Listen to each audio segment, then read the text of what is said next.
Guys, coba jujur deh.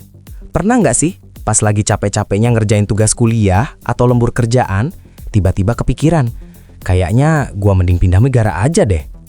Kalau lo pernah mikir gitu, lo nggak sendirian. Ini bukan cuma soal pengen traveling atau liburan estetik luar negeri buat pamer di Instastory. Jadi gini, bayangin, data dari Dirjen Imigrasi baru-baru ini bikin geger. Ribuan mahasiswa dan profesional muda Indonesia tiap tahunnya resmi ngelepas status WNI mereka buat pindah ke negara tetangga kayak Singapura. Pertanyaannya, kenapa? Masa iya semata-mata cuma demi gaji yang pakai kurs dolar? Ternyata, realitanya jauh lebih gelap dari sekedar isi dompet, guys. Dalam ilmu politik, ada sebuah teori terkenal dari Albert O. Hirschman, namanya teori Exit, Voice, and Loyalty. Teori ini ngejelasin, pas sebuah sistem negara itu udah rusak atau mengecewakan, warganya cuma punya dua pilihan utama.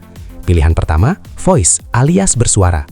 Lo protes, lo kuar-kuar di Twitter, lo demo turun ke jalan nuntut perubahan, berharap pemerintah dengerin voice alias suara lo. Tapi, apa yang terjadi kalau suara lo dicuekin? Atau lebih parah, pas lo bersuara, lo malah diancam UU ITE. Nah, disitulah pilihan kedua muncul, exit, keluar, cabut dari sistemnya. Daripada capek benerin rumah yang pondasinya udah hancur dimakan rayap, Gen Z milih buat sekalian aja pindah rumah. Rasional kan? Fenomena ini bukan lagi sekedar tren FOMO sesaat. Ini adalah silent protest, sebuah protes sunyi yang bisa bikin wacana Indonesia Emas 2045 berubah jadi Indonesia Cemas. Banyak yang mikir mereka pindah karena kalah saing. Padahal, justru anak-anak paling pintar dan berpotensi inilah yang paling pertama sadar kalau mereka lagi main di game yang aturannya udah dicurangi dari awal. Di video kali ini, kita bakal bongkar tuntas. Apa sebenarnya jebakan halus di Indonesia yang bikin Gen Z rela ninggalin tanah kelahirannya? Dan apa yang harus lo lakuin biar nggak ikut jadi korban sistem ini? Let's go! Sering banget kan kita dengar celotehan kayak gini? Anak zaman sekarang tuh lembek. Dikit-dikit healing, dikit-dikit burnout. Gen Z itu sering banget dicap sebagai generasi strawberry. Kelihatannya aja indah dari luar, tapi ditekan dikit langsung hancur berantakan. Katanya sih maunya kerja gampang, gaji 2 digit. Tapi jam 3 sore udah ngilang ke kafe estetik di Senopati buat ngopi sambil ngerjain freelance. Kalau ngelihat dari kacamata generasi 90-an atau boomer, wajar sih mereka mikir gitu. Tapi, coba deh kita stop ngejudge pakai kacamata masa lalu. Mari kita hadapi realita horornya. Bayangin, lo lulus kuliah dengan IPK cum laude. Masuk dunia kerja dengan UMR Jakarta yang ya segitu-segitu aja naiknya. Di saat yang sama, inflasi harga rumah di pinggiran Jabodetabek itu naiknya bisa belasan persen setahun. Jauh ninggalin kenaikan gaji lo yang cuma seupil. Jadi, bukan karena Gen Z ini malas beli rumah atau hobi foya-foya. Tangga sosial yang dulu dipakai orang tua kita buat naik kelas, sekarang udah patah. Nah, fenomena ini sebenarnya udah diramal. Ada satu konsep sosiologi ekonomi dari Guy Standing yang ngeri banget kalau kita pahami. Namanya The Precariat. Ini adalah gabungan dari kata precarious yang artinya rentan dan proletariat alias kaum pekerja kelas bawah. Namanya The Precariat. Ini adalah gabungan dari kata precarious yang artinya rentan dan proletariat alias kaum pekerja kelas bawah. Singkatnya, kelas prekariat ini adalah golongan orang-orang yang hidupnya selalu di pinggir jurang ketidakpastian. Nggak ada jaminan karir, nggak ada pensiun, apalagi kepastian kontrak. Dan coba tebak, sistem kerja di Indonesia sekarang, dari mulai maraknya outsourcing bodong sampai kerjaan berbasis gig ekonomi kayak ojol atau freelance tanpa asuransi, itu semua secara sistematis lagi nyetak jutaan Gen Z buat masuk ke jurang prekariat ini. Makanya muncul yang namanya hustle culture. Lo ngerasa harus terus-terusan produktif, ambil sana-sini, side job ini itu. Padahal aslinya lo cuma lagi survival mode. Lo capek fisik, mental abis, tapi saldo di rekening tetap kerasa kayak lewat doang pas gajian.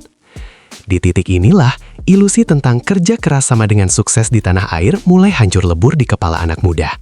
Dan wajar kalau tawaran kerja di luar negeri, meski harus mulai dari bawah dan cuci piring di Aussie misalnya, tiba-tiba terdengar jauh lebih rasional. Tapi tunggu dulu, kalau masalahnya murni cuma soal duit dan harga rumah, kenapa Gen Z dari kalangan menengah atas yang udah mapan pun ikutan pengen cabut dari Indo? Jangan-jangan ada satu raksasa tak kasat mata di negeri ini yang bikin duit sebanyak apapun ngerasa nggak ada artinya. Kita masuk ke bab 2. Oke, kalau kerja keras dan hustling aja terbukti nggak cukup buat selamat, jalan keluarnya pasti pendidikan dong. Sekolah yang pintar, dapat gelar tinggi, pasti hidup lo aman. Kalimat sakti dari orang tua kita itu nancep banget di kepala. Makanya Gen Z bela-belain ngejar S1, S2, bahkan sampai berdarah-darah rebutan kursi di PTN Top demi sebuah status mahasiswa. Tapi coba lihat realitanya di lapangan sekarang guys. Berapa banyak lulusan cum laude dari kampus bergengsi yang berakhir nganggur berbulan-bulan? Atau mentok-mentok ujungnya diterima kerja jadi admin atau customer service yang gajinya ya beda-beda tipis lah sama UMR. Gak sebanding sama biaya UKT yang udah dipakai bayar kuliah. Lo dapat gelar mentereng, tapi nyatanya lo cuma lagi masuk ke dalam sebuah ilusi bernama kelas menengah. Kelihatannya keren, nongkrong di kafe, ngopi bawa tumbler mahal, happy boba. Tapi aslinya, kelas menengah kita itu rapuh banget. Satu tagihan rumah sakit aja langsung miskin mendadak. Fenomena ini dijelaskan dengan sangat presisi lewat teori elite overproduction, alias produksi elit berlebih, sebuah konsep dari sosiolog Peter Turchin. Turchin bilang, ketika sebuah negara mencetak terlalu banyak orang berpendidikan tinggi, alias elit, tapi jumlah kursi jabatan atau pekerjaan level atasnya nggak nambah, yang terjadi adalah pertumpahan darah secara ekonomi. Gelar sarjana yang lo bangga-banggain itu nggak lagi jadi tiket emas. Itu cuma sekadar tiket masuk buat ikut tawuran massal ngerebutin loker sisa-sisa. Dan seolah beban itu belum cukup berat, negara datang ngasih kejutan tambahan. Kelas menengah di Indonesia ini posisinya bener-bener kayak sapi perah. Lo terlalu miskin buat beli rumah tanpa KPR puluhan tahun, tapi di mata pemerintah, lo dianggap terlalu kaya buat dapat bansos beras. Serba salah kan? Belum lagi potongan ini itu. PPN naik terus, wacana potongan tapera, BPJS, pajak sana-sini.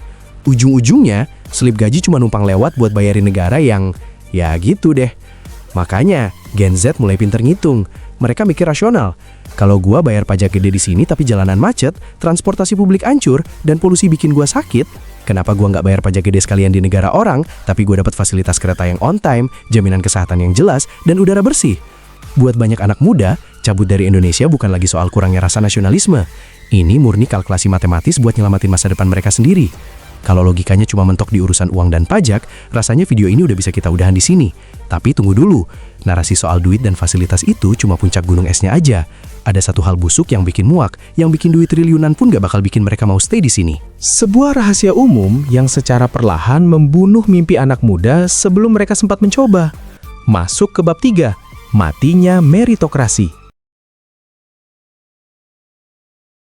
Coba tebak, apa yang lebih nyakitin mental dari sekadar gaji kecil dan pajak gede? Jawabannya, ngeliat orang yang kerjanya nggak jelas tapi dapat posisi enak cuma gara-gara dia anak pejabat. Banyak boomer yang ngira Gen Z pengen keluar negeri itu murni karena korban FYP TikTok. Pengen hidup estetik ala drakor, ngerasain salju, atau pamer vibes Emily in Paris. Asli, pemikiran itu naif banget guys. Keresahan utamanya itu jauh lebih gelap dan busuk. Ini soal satu budaya yang bikin muak satu negara. Ordal alias orang dalam. Bayangin ya, lo begadang nyiapin portofolio, ikut tes berlapis-lapis, psikotes, interview. Tiba-tiba, posisi itu dikasih ke keponakannya bos yang bahkan bedain file PDF sama Word aja bingung. Disinilah puncak terornya. Meritokrasi di Indonesia itu perlahan mati dibunuh pelan-pelan. Lo mau pinter kayak Einstein, kerja keras sebagai kuda banting tulang tiap hari, kalau lo nggak punya backingan kuat, lo bakal kegila sama mereka yang punya privilege darah. Dan ini bukan sekadar perasaan insecure Gen Z doang. Fenomena ngeri ini udah masuk tahap yang dijelasin sama ilmuwan politik Francis Fukuyama sebagai low trust society. Fukuyama bilang, masyarakat itu butuh social trust, alias rasa saling percaya, biar negaranya bisa maju dan ekonomi jalan sehat. Tapi di negara yang low trust kayak kita, warganya udah pesimis, nggak percaya sama sistem, apati sama penegak hukum, dan akhirnya cuma percaya sama lingkaran keluarganya sendiri. Makanya, budaya ordal ini menjamur gila-gilaan. Karena sistemnya rusak dan nggak bisa diandalkan, elit-elit ini bikin shortcut alias jalan pintas sendiri buat ngamanin kelompoknya. Terus, dampaknya buat Gen Z yang lahir dari keluarga biasa-biasa aja gimana? Ya cuma jadi penonton penderitaan guys, ngelihat hukum yang tajam ke bawah, tumpul ke atas. Kalau rakyat kecil salah dikit, viral, langsung diciduk. Kalau elit yang salah, tiba-tiba hukumnya jadi abu-abu, penuh drama sakit, atau hilang barang buktinya. Buat anak muda yang otaknya masih logis, ini bukan lingkungan yang sehat buat tumbuh. Lo ngerasa lagi main turnamen bola, tapi wasitnya bapaknya tim lawan. Gimana caranya lo mau menang? Jadi, Pas mereka mutusin buat mati-matian cari beasiswa luar negeri, ikut working holiday visa ke Aussie, atau cari remote work, itu bukan karena mereka benci Indonesia. Mereka cuma nyari satu hal yang direbut paksa dari mereka di sini, keadilan bermain. Sebuah arena di mana keringat, jam terbang, dan otak lo dihargai setara, tanpa harus ditanya, lo anaknya siapa? Ngeri kan? Mereka melarikan diri bukan karena penakut. Mereka pergi karena menolak untuk jadi korban sistem yang curang seumur hidup. Tapi pertanyaannya, apakah pindah ke luar negeri benar-benar jadi tiket emas buat bahagia? Atau jangan-jangan mereka cuma pindah ke medan perang baru yang monsternya jauh lebih kejam? Kita masuk ke bab terakhir. Oke, sekarang mari kita bicara dari hati ke hati. Pertanyaannya, apakah dengan lo ngemas koper dan kabur ke luar negeri, semua penderitaan dan beban hidup ini bakal otomatis selesai? Realitanya guys, pindah negara itu bukan cheat code instan buat langsung kaya dan bahagia. Banyak yang gak sadar kalau di negara maju, lo cuma nuker masalah lama dengan monster baru. Lo bakal berhadapan sama rasisme halus di tempat kerja, biaya hidup yang gila-gilaan mahalnya, sampai yang paling ngeri, loneliness epidemic, alias kesepian ekstrim, karena lo selamanya bakal dianggap pendatang atau warga kelas 2. Lo emang dapat gaji pakai kurs euro atau dolar, tapi coba hitung pajak dan harga sewa apartemen yang bisa ngabisin 70% dari gaji lo. Ujung-ujungnya, secara finansial lo tetap aja jadi kaum prekariat rentan. Cuma bedanya sekarang lo kedinginan beda musim dan jauh dari sambal terasi buatan nyokap. Terus kalau stay di sistem Indonesia bikin hancur lebur, tapi pindah ke luar negeri juga ternyata berat banget, kita sebagai Gen Z harus ngapain dong? Nyebur ke laut? Nah, disinilah ada satu solusi jalan tengah yang jarang banget diomongin orang secara belak-belakan. Padahal ini adalah hack hidup paling logis hari ini. Jawabannya adalah main di dua dunia. Lo tetap tinggal di Indonesia buat nikmatin biaya hidup yang relatif murah, makanan enak dan dekat sama keluarga. Tapi, otak dan skill lo sewakan buat kerja di market global. Konsep ini sebenarnya udah lama dibedah tuntas sama Tim Ferriss dalam buku legendarisnya, The 4-Hour Workweek. Di sana dia ngenalin istilah geo-arbitrage atau arbitrase geografis. Sebuah cheat code ekonomi yang sekarang makin gampang dilakuin semenjak era remote working merajalela. Inti dari geo-arbitrage ini sederhana, tapi mematikan buat sistem ordal. Lo cari duit pakai mata uang kuat kayak dolar lewat jalur remote work, freelance designer, IT developer, atau content creator internasional. Tapi, lo belanjain duit itu pakai rupiah di kampung halaman lo. Coba bayangin aja, gaji UMR tingkat entry level di Amerika yang sekitar $2.000 sebulan itu, di sana cuma cukup buat ngekos sempit dan makan mie instan tiap hari. Tapi pas lo tarik dana itu ke rekening bank lo di Indonesia, itu nilainya jadi 30 juta rupiah lebih. Lo tiba-tiba jadi top 1% earner di kota lo tanpa perlu jilat atasan atau punya bapak pejabat. Ini adalah bentuk perlawanan Gen Z yang paling elegan buat ngeretas sistem yang rusak. Lo nggak perlu buang energi nungguin birokrasi benerin jalan atau ngapus jalur ordal buat bisa naik kelas secara sosial. Lo bikin tangga lo sendiri langsung dari meja di kamar tidur lo. Ini adalah bentuk perlawanan Gen Z yang paling elegan buat ngeretas sistem yang rusak. Lo nggak perlu buang energi nungguin birokrasi benerin jalan, atau ngapus jalur ordal buat bisa naik kelas secara sosial. Lo bikin tangga lo sendiri, langsung dari meja di kamar tidur lo. Gue paham banget rasanya ada di posisi kalian saat ini. Lo udah mati-matian belajar, ngerjain tugas kampus sampai jam 3 pagi, nyebar CV ke ratusan perusahaan, tapi ngerasa hidup lo gitu-gitu aja, seakan jalan di tempat di atas treadmill yang rusak. Lo buka HP, ngelihat berita isinya elit politik korupsi triliunan, anak pejabat arogan pamer mobil mewah, sementara lo harus pusing mikirin saldo e-money buat naik KRL besok pagi. Wajar banget kalau lo capek mental. Sangat wajar kalau lo ngerasa pengen nyerah aja sama negara ini. Nggak ada yang salah sama perasaan lo itu. Tapi dengerin pesan gue baik-baik guys. Lo nggak punya kewajiban moral untuk ngeberesin sistem negara yang udah kadung ruwet ini sendirian hari ini. Kalau kapalnya lagi bocor parah, tugas pertama lo bukanlah nyelamatin kapalnya, tapi pakai pelampung buat nyelamatin diri lo dan keluarga kecil lo dulu, biar nggak ikut tenggelam. Bangun skill lo gila-gilaan. Kuasai bahasa Inggris atau bahasa asing lainnya. Pelajari tools AI kayak ChatGPT atau yang lain sampai mahir. Jadilah orang yang punya leverage tinggi, yang otaknya nggak bisa digantikan sama mesin, dan value-nya nggak bisa diremehkan sama sistem lokal yang bobrok. Kalau fondasi lo udah kuat secara finansial dan mental, barulah lo punya kemewahan bernama pilihan. Lo mau stay di sini dan pelan-pelan bangun negara ini lewat jalur lo sendiri? Silahkan. Atau lo mau benar-benar cabut pergi buat cari udara segar dan lingkungan yang lebih sehat? Itu juga hak lo sepenuhnya. Nggak ada satupun orang yang berhak ngejudge jalan hidup lo. Menyerah pada sistem yang terbukti curang itu bukan berarti lo pecundang. Kadang-kadang, mundur selangkah dari sebuah game yang aturannya udah dihakali adalah strategi paling cerdas buat memenangkan peperangan hidup lo yang sesungguhnya. Di channel Bocah Topi, kita bakal terus bedah dan telanjangi realita-realita sosial kayak gini.